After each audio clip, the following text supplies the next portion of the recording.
to an episode of QI that is jam-packed with J words.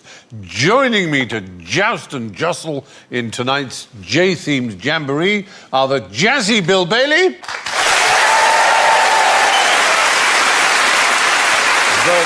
jet-propelled Jimmy Carr, the jasmine-scented Victoria Corrin,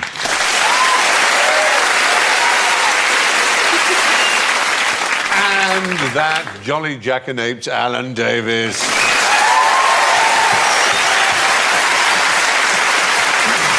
Now we have fantastically obscure and recondite J buzzers. Bill goes... That's a jarana. It's a jarana, yes. It's a Mexican percussive. Yes, you strum it with a gel. Exactly. And Victoria goes... That's a Finnish instrument called a zydeco. And Jimmy goes... I'd imagine I'll get this. Good. Good, correct. Well, I think we both know. Tell them. It's actually it's a Russian instrument. It's a halalaika. And finally, Alan goes... Jewish harp. It is. It was originally called a Jaws harp because it's played rang in the mouth like that.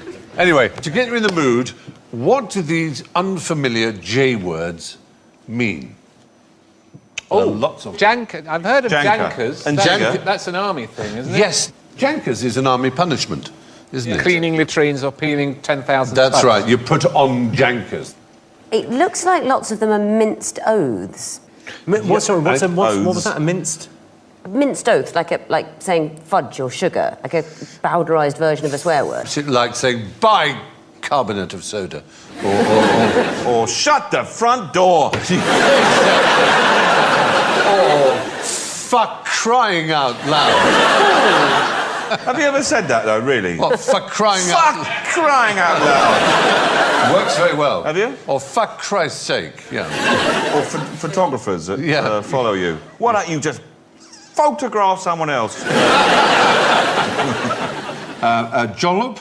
It's a juice, some sort of ungent, some sort of unguent. fluid. A jollop is actually a Turkish wattle. I'm going to say bluff. Sorry, is it the wrong game? It's a good word. It's a good word, yeah. Or it can mean a strong liquor.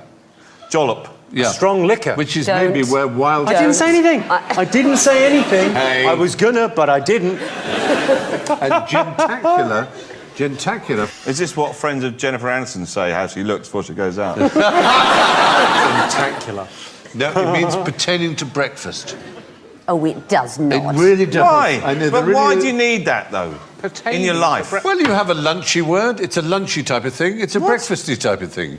What's the lunch word, then? So you would say toast is a bit gentacular? Yeah. This toast is gentacular. Yeah. When has anyone ever said that, ever? These are unusual words, I grant you. OK, so we don't need to know that word, is what you're saying? No. But So I need to forget that now, because that's taken up vital space I need for pin numbers, really useful things in my brain. But just Not what I should say about breakfast. Ooh, it's 11. Oh, I said gentacular, what an idiot! But here, really to astonish you, Go on. one of these words on this board has 28 separate meanings. And I'm going to put those meanings up, and you tell me which word it is. Back passage, vagina, penis, jobby... Jollops. Jobby, you think? Jigger. We're getting a lot of jiggering from the audience. Ouija It board, must be jigger. Golf I'm club. with jigger. Jigger is the right answer. I'm going to share 5 points with Victoria and 5 points with the audience. Wow. The word jigger has all those definitions. It's a measuring device, a jigger of rum. Yes. A snooker rest, an odd-looking person, Bill. Sorry, I'm just an odd-looking person. A distillery. Don't say vagina and then point to me. Penis. Again. And woman's coat. That's a nice thingamy. You see, Door, now, pulley. people do complain that there aren't any good words for vagina. There's no way of saying it that sounds nice. Jigger is not the answer. I think twinkle cave. Twinkle cave. It's a less offensive term for a foo-foo. So jigger is back passage, vagina, penis. Well, that's confusing flea, right there. straight away. Just stick it in my jigger. What? Yeah. We're going to have to be more specific. Talking about jigger 1 or jigger 2? It's also a golf club, so if you ask your caddy, do you think I should pull my jigger out for this shot? What do you think? Yeah, get your jigger out, rest it on your jigger, stick it in my jigger, mind the jigger. What about Ouija board? You're at a party and let's all put our fingers together on your jigger. It's moving. Is it doing that by itself, or are we late?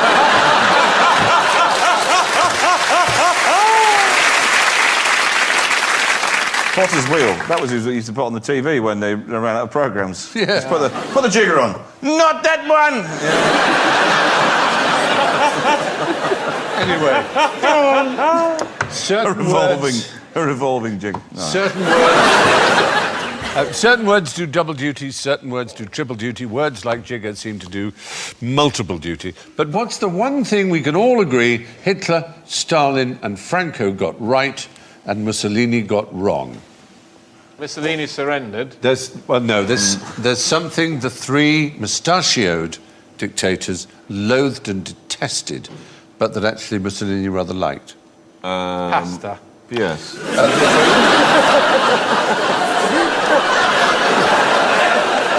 So you want about Simon Sharma? He'd never come up with that. Let's stick with the letter J. Jackets with jeans, like Clarkson. No. Oh, was it double denim? That again doesn't really begin with J. J, does it? J. Jizz. The 20th century. J. Yes! You're close. The 20th century. I'm close. 20th century. You've only got 20th one century. vowel. Jazz. Jazz. Jazz. Jazz music.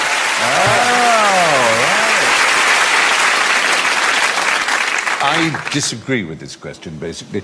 Our very, very naughty people have suggested that Hitler, Stalin and Franco were right for disliking jazz. I personally love jazz. So you're saying that Hitler didn't like jazz? Not just didn't The like more it. I hear about this guy, the less I like it. I agree. Jazz was, to the Germans, was inimical, absolutely. They thought it was total evil. They thought it was completely against everything they stood for. Yeah. But Mussolini, oddly enough, for all his faults, and let's face it, there were many and grievous, he listened to jazz in private. His son, Romano, was one of post-war Italy's most celebrated jazz musicians. He played with Dizzy Gillespie, Duke Ellington and Chet Baker. You can't get much higher than that in the jazz world. Wasn't that Hitler's thing with comedy as well? Well, he didn't like Jewish comedy because he felt like if you laughed with someone, and presumably the same thing with music, if you enjoy their music, you couldn't hate them. What you're experiencing there is cognitive dissonance. Cognitive dissonance is exactly right. I think you'll find your way. Take the audience and the ladies and gentlemen home through cognitive dissonance. Never mind them. Take me through cognitive dissonance. No, but it's exactly what you described. It's the ability to hold two opposing opinions at the same time. They seem to contradict each other, but actually, yet humans can do that. Yeah. Here's cognitive dissonance. Here I am on QI, like you see on the television, sitting by there. It's quite nice. Everyone seems nice. I'm having a nice time. Yeah. And yet, we've had the question, what did Hitler get right? Which is exactly what my grandmother told me would happen if I went on television. Last night, I had an anxiety dream about coming on here. I was so terrified of it. And in the dream, I was sitting here, I think I was on the other side, and you were asking the question very sternly. No. Yes. The question was, why was the March hare so important to the Aztecs? And I didn't know the answer. And I said, did they worship it? And the screens went, worship it, worship it. Which was absolutely terrifying. Stephen, ask the question, let's make it happen. Yes, come on. I'm such an amateur, I didn't even Google the answer.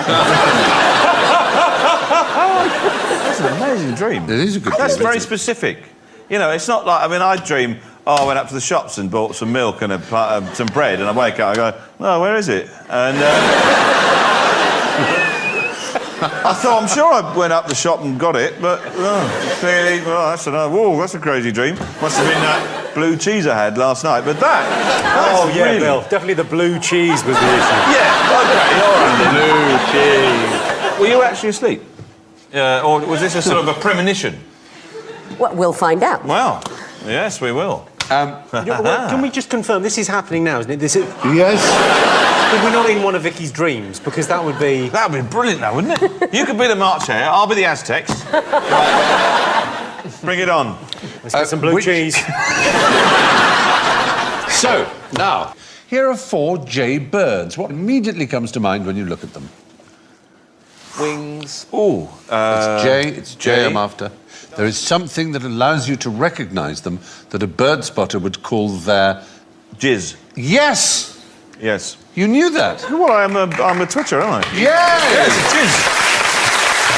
Quite right. Jizz is an acronym, not... Don't think of where you might think it's going. It's the general impression, size and shape. And it came from, being able to spot planes in the war.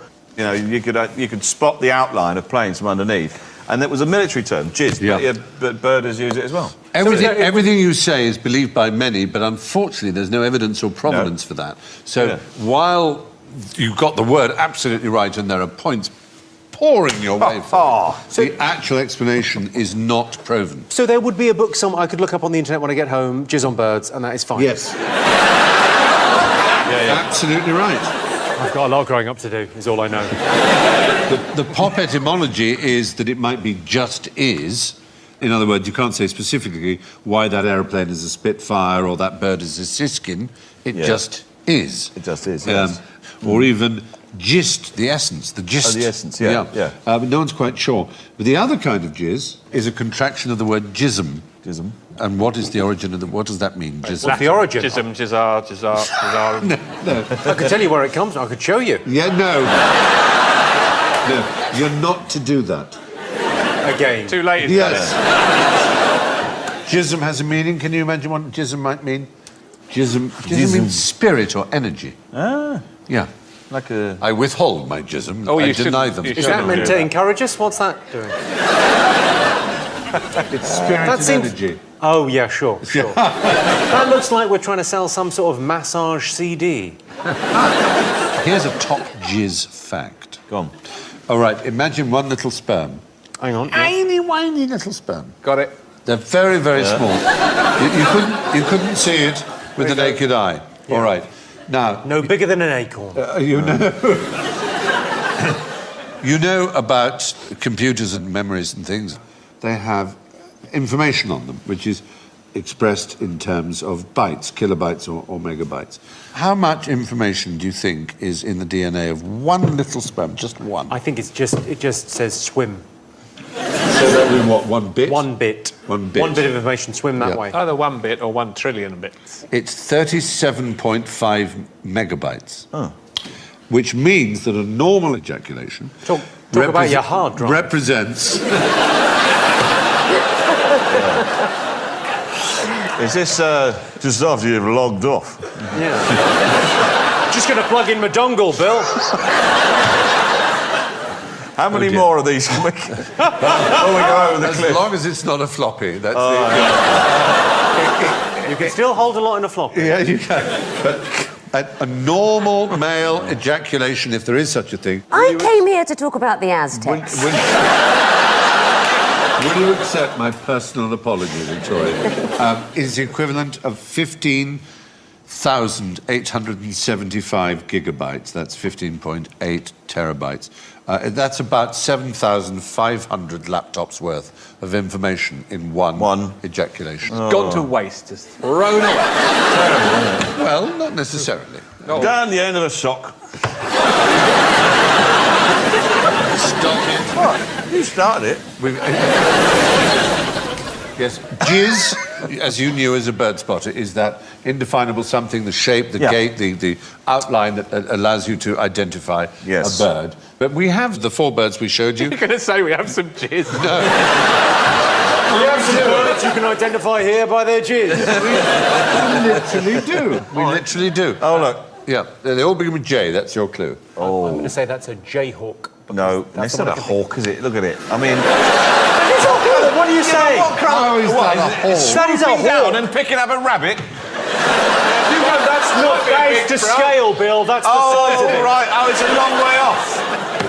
Have you It's seen massive. A hawk's beak, an eye. A hawk's beak, yes. It's A not hawk's a common got hawk. It's a raptor.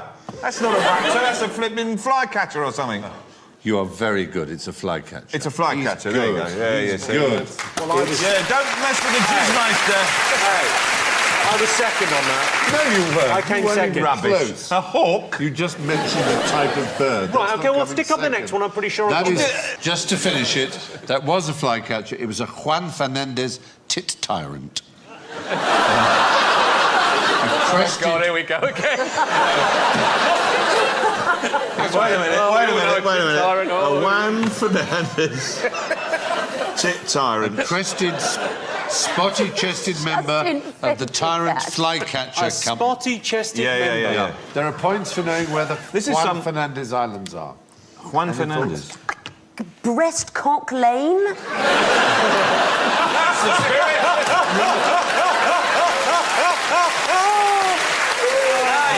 Getting into this very much. The Juan Fernandez Islands.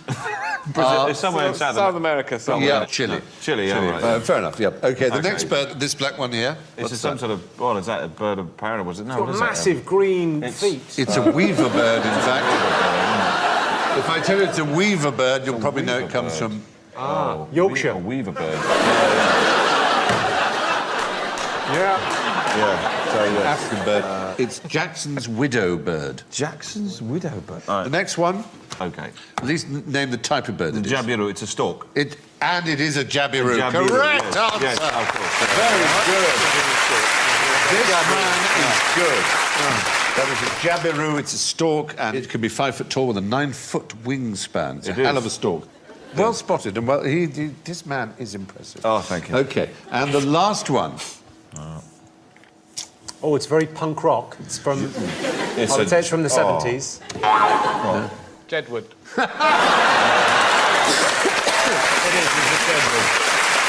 We'll allow you that. I think it could be called the Jedward bird from now on. It does have another J word. Do you know what type of bird that is, Bill? It's Hawk. No. Look at the size of its beak. What? How can it pick up a rabbit? It's actually... Those are oranges. It's a waxwing. It's a waxwing, It's yes. a Japanese waxwing. Oh, it's a Japanese one. Japanese Ah, waxwing, okay. found in Japan, China, and Eastern Russia. Right. Very good. OK. What did Watson do twice as often as Holmes? Well, I don't want to say now. I guess he had more time on his hands. Stick with it. Stick with it. What did he do twice? Oh, no, I do know. Yes. It's ejaculate. Ejaculate is the right answer. This is the one thing I know about Sherlock Holmes because it's in the book. Yes. It's an old term meaning to exclaim. Exclaim, yeah. Expostulate. He constantly... But Holmes, I ejaculated. You get a lot. I mean, the books are brilliant anyway, but the idea, but that every 20 pages that happens and you go, Yes. Yes, there are 23 ejaculations in the canon, as it's known. They call it the canon. The canon is the... And one up the spout. Oh, Christ. As in the word canonical. Give to you the cannon. Yeah. Stand back. Yes. There's approximately 23 ejaculations, 48 terabytes of information coming your way. Stand by. You're a very lucky lady. Watson ejaculates 11 times. On a bike. Holmes, on one occasion, refers to Watson's ejaculations of wonder being invaluable to his art. Watson does ejaculate from his very heart in the direction of his fiancée. Holmes gives 6, but there is one where it's quite hard to tell who it is. So, That can happen, Steve. who's ejaculating here? Let's just imagine. So he sat as I dropped off to sleep, and so he sat when a sudden ejaculation caused me to wake up. He's having Have one you now. ever been woken up by a sudden ejaculation? talk enough about your dreams. There's a fellow called Phelps in the wonderful story, The Naval Treaty. He ejaculates 3 times, actually. The only other ejaculator is Mrs. Sinclair's husband, who ejaculates from a second-floor window. This is the most fun I've ever had on this show. So, now, who first used the expression OMG? Was it Hannah Montana? It wasn't Hannah Montana. That's my guess. It was a good guess. A reasonable guess. I'm guessing that in the past it's meant something else. No, as oh my God. Oh my God. Jesus. Oh my God. Not... Well, No, this is genuinely use of OMG in a communication. Is it going to be on a Morse code? No, though, funnily enough, you're in the right area. It was military. Kissinger? It's not military, naval. It was 2 of the great naval figures of the First World War. Who was the First Lord of the Admiralty during Churchill. I have no idea. Churchill. Winston Churchill. But the great Lord Fisher, in 1917, wrote a letter to Winston Churchill saying, I hear that a new order of knighthoods is on the tapis, meaning on the carpet. OMG, shower it on the Admiralty. So there you are. Oh, my God. What year was that, sorry? 1917. OMG. Yeah, That's OMG. a really good fact. That's a good fact, isn't it? Can we be certain he meant, oh my God? He might have meant... Yes, no, he definitely did. He put oh my God in brackets afterwards. He wrote OMG that brackets. rather ruined the point of abbreviating I know. to the second. But as he was the first user, I guess he had to explain it. OMG, by which I mean, of course, the longer expression, oh my God. oh my God. Eric Partridge's Dictionary of Abbreviations in 1942 contained dozens of SMS-friendly examples, such as AGN for again, MTH for month, and GD for good. So they pre-existed. But I heard someone vocalise LOL. I actually heard someone said LOL as opposed to laugh. There's 2 kids in the street, you know, told them a joke, you know, she went, LOL, like that. Rather than laugh. Rather than laugh. Yeah. That's just some horrible post-Orwellian nightmare. It is. How amazing is that going to be at stand-up gigs if people just, an audience Exactly. starts going, LOL. Yeah. Let's just try it. No, hang on after a second. 3. I'll just say the word LOL with as little expression as you can. Here we go. 1, 2, 3. LOL. That's the... Tim Minchin has actually suggested that because people don't laugh out loud when they say lol, that he suggests MAS, mildly amused smirk. Which would be quite good, because that's what happens. Nelly is another one that you could have. Yeah? Nelly, N-E-L-I, not even laughing inwardly. But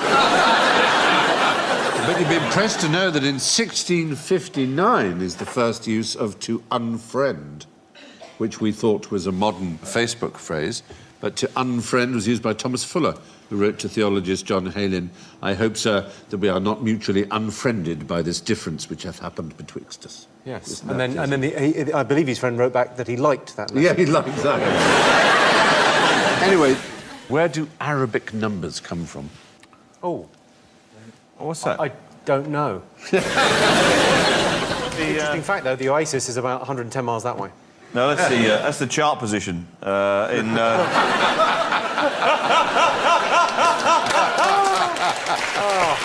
the Yemen. They're not as big, there, are No, they don't like it. Now, what do we mean by Arabic numbers? We mean the ones that we use, don't we? I presume you mean how people who speak or write Arabic No, numbers. we call our numbers Arabic numbers. do we? I thought our numbers... Oh, OK. Roman alphabet Right. and Arabic numerals. And Gregorian chanting. And French pastries. and- Danish. You must know that. You must, come on, you German must know this. mustard. Is it Persia? No, it's Not going to be in Persia. Arabia, is it? It's not Arabia. It's just outside Arabia. Sorry? Arabia Parkway. It's actually Hindu. In Arabic, they call them Hindu numbers. And in fact, in Arabic numbers, we have very little in common. You can see a car number plate here, and you'll see that on the left is 295994. Oh, it's a bit And on new the money, right, isn't it? Yeah. that is the Arabic for 295994. And as you can see, it's only the 9 that is actually the same.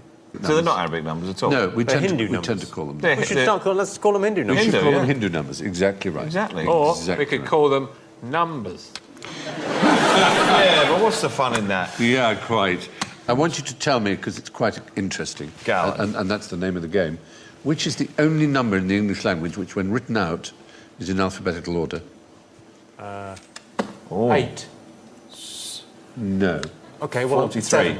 8 is good, but I comes after G. OK, I'm going to have to guess because there's not enough time and I'm dyslexic. I don't know.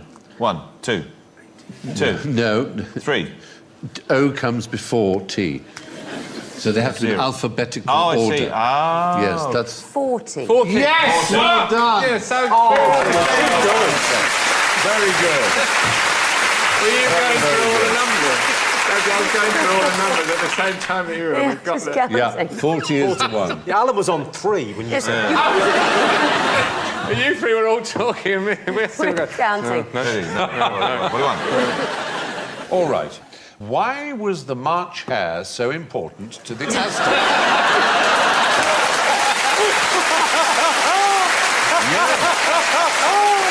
You see? The thing is, Victoria, whatever you dreamt was the answer is the right answer. Yeah. No, but Yes. I know the answer isn't, did they worship it? Because... I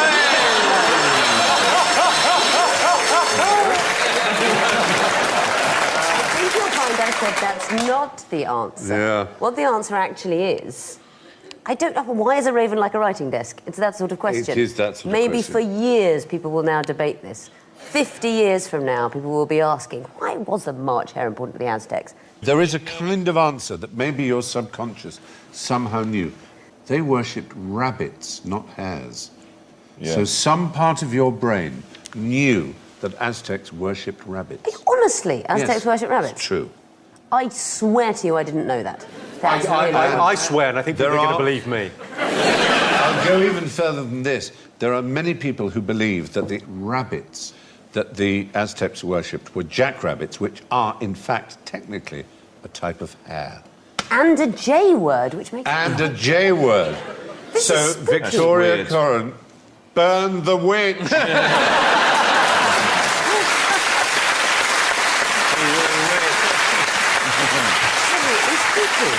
You didn't see that one coming, and yet you did. I dreamt a thing that I didn't think I knew that you say is nearly a fact beginning with J. Yeah. This world is far more mysterious than we give it credit for. Isn't it just? I know. Which brings us to the scores. I don't know whether to do this backwards or forwards. I'm going to go backwards, actually, with our last place. It's Noble, but it's -22. Jimmy Carr! I took a few for the team. I took a couple for the team. But I'm always happy to see, in somewhere as high as third place, Alan Davis with -6.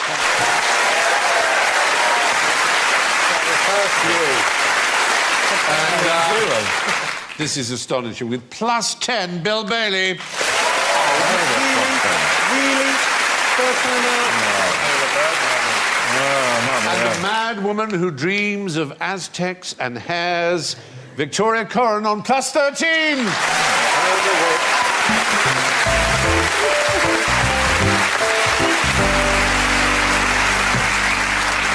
Well, that's all from Victoria, Jimmy, Bill, Alan and me. Be gloriously good to each other. Thank you and good night.